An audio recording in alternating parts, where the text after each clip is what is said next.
Y ahora le doy la palabra a Maybor Petit. Maybor, tu país, tú ya estás en el periodo extremo de la situación. Al parecer nosotros estamos en predesgracia,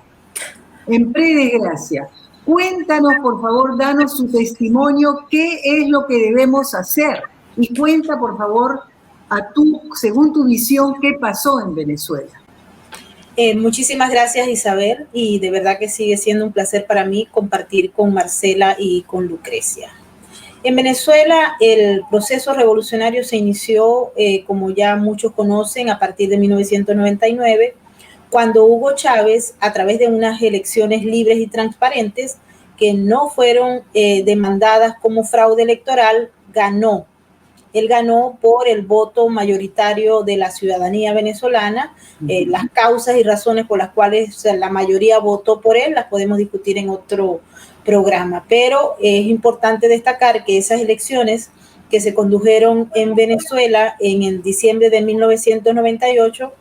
cumplieron con el requerimiento y no hubo ningún planteamiento de fraude electoral, aunque había una serie de irregularidades, que hoy en día, por cierto, las veo en todas las denuncias que se han hecho y todas las conversaciones que he sostenido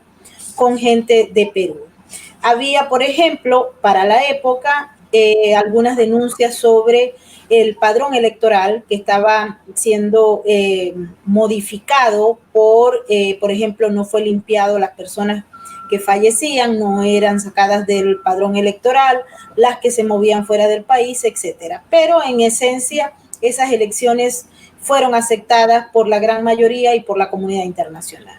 A raíz de ese proceso, Hugo Chávez acabó con las instituciones, primero eliminó la Corte y el Congreso, para luego llamar a una Asamblea Nacional Constituyente que cambió, independientemente de que los venezolanos votaron por el no, pues él igual cambió la Constitución e impuso un modelo que empezó a transformar las instituciones democráticas del país a unas llamadas revolucionarias que han evolucionado a tales términos que hoy en día se está sufriendo una de las fases más importantes de ese modelo del socialismo del siglo XXI,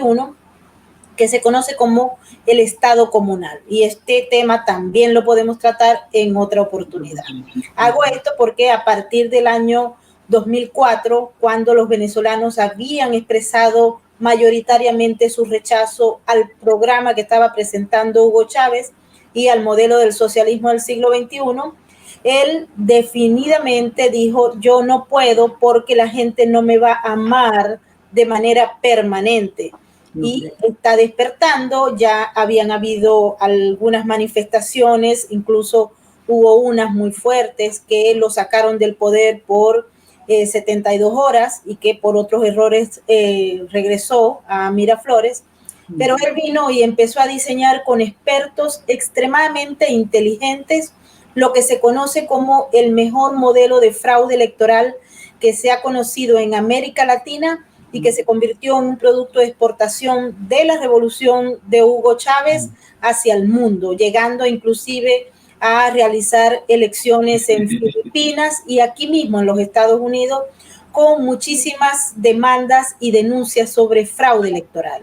Estas elecciones cambiaron el sistema que tiene Perú de actas, de papeletas, por elecciones electrónicas a través de una empresa que fue vinculada directamente con el régimen de Hugo Chávez y posteriormente de Maduro, que se llama Smartmatic. Y otro sistema de software que lograron manipular las elecciones en Venezuela y en muchos otros países por más de casi ya van 2 décadas. ¿Qué pasa ahora?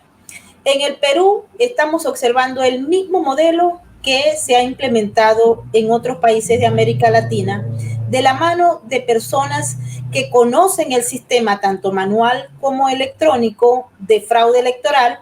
y que parecieran ser las mismas personas que han establecido alguna comunicación o algún proceso de entrenamiento para que se dé en unas condiciones que, si bien Perú se diferencia mucho de Venezuela o de Bolivia o de Ecuador o de Argentina, posee en el centro unas características que le hacen posible a estos miembros de elecciones, vamos a llamarlo de productores de fraudes electorales, exportar la estrategia. Lo he conversado con varias personas de Perú cuando me estaban explicando cómo era que se había generado ese problema que hay hoy en día sobre las actas que tienen votos falsos o que las firmas no fueron verificadas o que aparece gente votando que tienen muchos años fallecida. Son las mismas razones por las cuales en Venezuela en varios procesos electorales antes del 2004 y después del 2004 la ciudadanía ha rechazado porque forman parte de un esquema que se establece para robarse las elecciones, para crear una realidad diferente y para imponer a un mandatario que no necesariamente es el que ganó las elecciones. Por experiencia les digo que la única manera de parar esto es que la ciudadanía se active y se active de inmediato y que vaya a las instancias donde se puede buscar una solución. Esas instancias no son los organismos internacionales como la OEA, como la ONU o como la Comunidad Europea, el Parlamento Europeo, porque esos organismos internacionales tienen vinculaciones directas con la izquierda y jamás van a generar un proceso de acción que equivalga a que vayan al Perú a establecer un mecanismo de revisión que sea transparente y aceptado. Por tanto, si bien es cierto que hay que hacer las diligencias ante esos organismos para agotar esas instancias, no pueden tener ningún tipo de confianza a que vayan a tomar una decisión, y si no, pregúntenle a los bolivianos con el tema de la OEA o al centro cártel como Venezuela, pues ellos han jugado un papel fundamental para legitimar al régimen tanto de Hugo Chávez como de Nicolás Maduro. Entonces, esto hay que tenerlo bien claro. Los grandes observadores internacionales de elecciones forman parte de las organizaciones de izquierda como el Foro de Sao Paulo, el Grupo de Puebla y todos estos gobiernos que luchan por implantar el modelo del socialismo del siglo XXI desde la Patagonia hasta Honduras e incluyendo los Estados Unidos. Otro aspecto que debe ser analizado, y les digo también porque hemos dedicado muchas horas buscando cuál es la solución a este tema, que invalida la acción de la ciudadanía, y es el hecho de saber por dónde y con quién andan comulgando los militares en Perú. Nadie sabe todavía, yo no conozco en esencia las Fuerzas Armadas, pero siempre hay que hacerle una revisada para ver en qué andan, si han sido infiltrados ya por la izquierda o todavía hay un grupo, una mayoría que tome decisiones que no ha sido infiltrado por la izquierda. En el caso venezolano, lamentablemente, al principio ellos actuaron desde el punto de vista institucional, pero Chávez, dentro de su proyecto que tocaba a todos los sectores de la sociedad, también infiltró a las Fuerzas Armadas, de tal manera que pasaron a ser un actor clave a la hora de legitimar los fraudes electorales. ¿Por qué? Porque ellos estaban bajo la custodia de todo lo que eran las actas electorales y ellos permitieron, unos por inconsciencia, otros por orden y otros por desconocimiento, cumplir con los objetivos del régimen de Hugo Chávez y de Nicolás Maduro. Allá en Perú creo que debe establecerse esas líneas de acción. Hemos visto cómo el grupo de Keiko Fujimori ha tomado algunos pasos que son importantes para que la ciudadanía entienda que allá hay un problema y que hay una acción con infiltramiento interno de fuerzas externas que buscan cambiar el resultado de las elecciones. Para nadie es un secreto también que la integridad y transparencia de los procesos electorales en América Latina han sido también vulnerados en muchas oportunidades. En Perú se ha observado que se presentan elementos que son claves en otros países. Busquemos el ejemplo de Ecuador, busquemos el ejemplo de Bolivia e inclusive de Argentina, y bueno, ya los casos de Venezuela, por ejemplo, son extremadamente complicados porque allí se ha avanzado mucho. Entonces,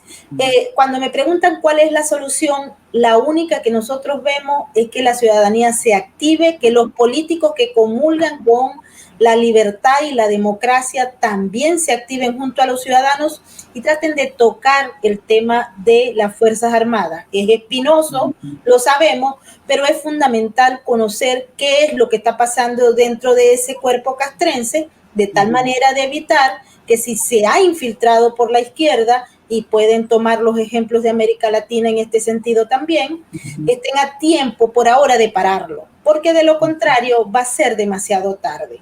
La negación de que existe un problema para muchos,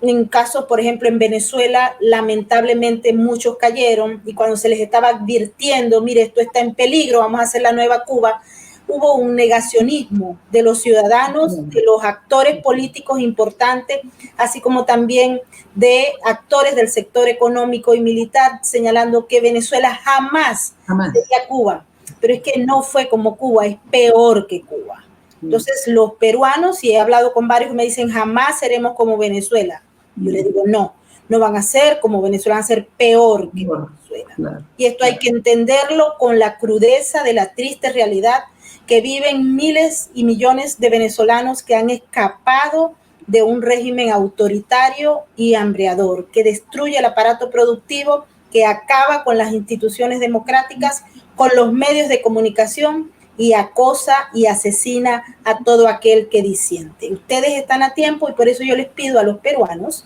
a través de esta vía, que se unan para establecer un mecanismo que permita la vigilancia de esas actas que fueron denunciadas como irregularidades por parte de Keiko Fujimori y su grupo, y hasta que no se establezca para dónde fue cada voto y cuántos votos son falsos, creados con firmas falsas, inventadas, y hasta que no se saquen los muertos que votaron, no pueden bajar la guardia, porque de lo contrario van a caer en un foso que es terriblemente difícil y que no tiene salida inmediata. María Corina Machado participó en la cumbre de los conservadores y reformistas del Parlamento Europeo, porque ahora la derecha del Parlamento Europeo se está solidarizando y nos está ayudando porque prácticamente estamos toda la región abandonada, ¿no? Entonces, María Corina Machado contó de que prácticamente Maduro es uno más de los tantos en los cuales se ha dividido Venezuela, porque Maduro prácticamente ya no controla todo el territorio. Han designado áreas, uno que a su manera explota el oro, lo vende, hacen trata de mujeres. Es una cosa, verdaderamente el degrado total. ¿Tú lo confirmas, Maybor? Absolutamente. El control del poder en Venezuela está funcionando en base a pequeños carteles. Exacto. Hay que recordarles que Venezuela es un ejemplo de lo que no debe ser. La asociación de organizaciones criminales con el poder político para manejar no solamente la toma de decisiones, sino también el aparato productivo que, si bien es cierto, el régimen de Hugo Chávez y de Nicolás Maduro lo acabaron, generaron un estado paralelo con una economía paralela que les permite, en el marco de las sanciones que hay de los Estados Unidos y la Comunidad Europea, seguir manejando la gran industria criminal, que es lo que les permite a ellos estar en el poder. Y así tenemos un grupo que maneja un porcentaje de operaciones criminales que están vinculadas al tráfico de cocaína, de heroína, de marihuana, pero también el tráfico de oro, el tráfico de coltán, de titanio, etcétera. Y por otro lado tenemos grupos como los de Diosdado Cabello, que tienen también un porcentaje importante, Tarek El Aissami, que se maneja también con las grandes organizaciones